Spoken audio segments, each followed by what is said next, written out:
Thank you everyone for waiting. मैंने जैसा बताया था आपको, मेरा सिस्टम बिल्कुल ही बंद हो गया। Okay, so let's continue and let's ma'am point. कल यस, कर सकते थे, मतलब मंडे को कर सकते थे।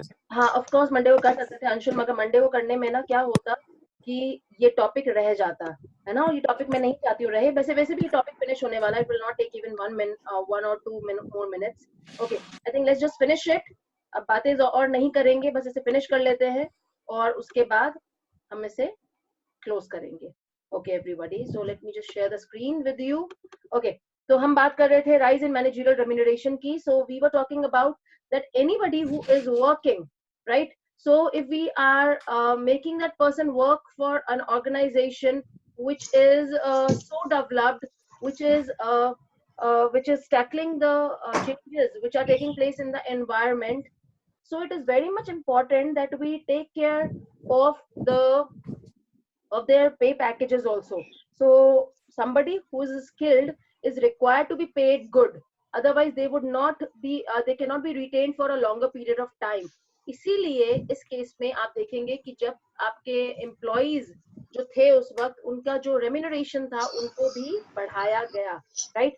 So MNCs are providing handsome salaries, perquisites and many more facilities to their staff. Therefore Indian firms also have to follow, right? So it is very important कि अब इंडियन फर्म्स भी आपको बेहतर जो आपके पास रिसोर्सेज हैं वो प्रोवाइड करवाएं, so that the people can think of staying for a longer period of time, and this facility which they are providing is basically treated as a monetary incentive which has to be provided, right?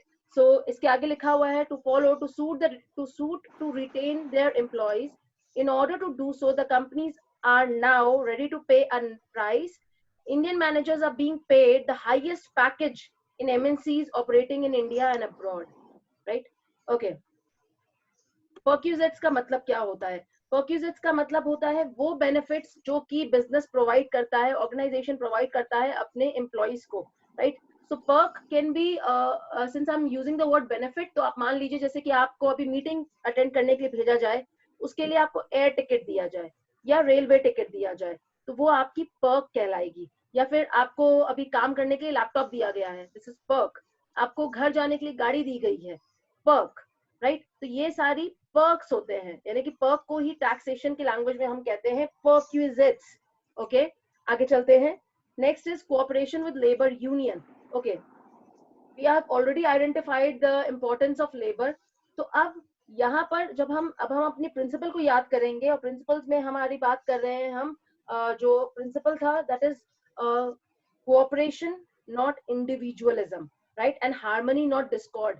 ये दोनों principles को याद कीजिए और देखिए कि आप जब ये अंडरस्टैंड कर लेते हैं कि एम्प्लॉय, workers, management, ये सब important है, so that they can work in collaboration with each other, so as to understand and so as to achieve the organizational goal.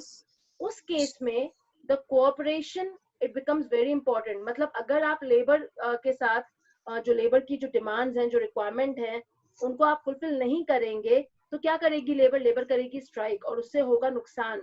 इसीलिए ये बहुत जरूरी होता है कि ध्यान रखा जाए कि जो भी ऑर्गेनाइजेशन में लेबर काम कर रही है और जो उनके रिप्रेजेंटेटिव्स हैं, which is called labor unions, right? They are taking care of all the changes which are taking place in the scenario. So that means they'll be taking care of that labor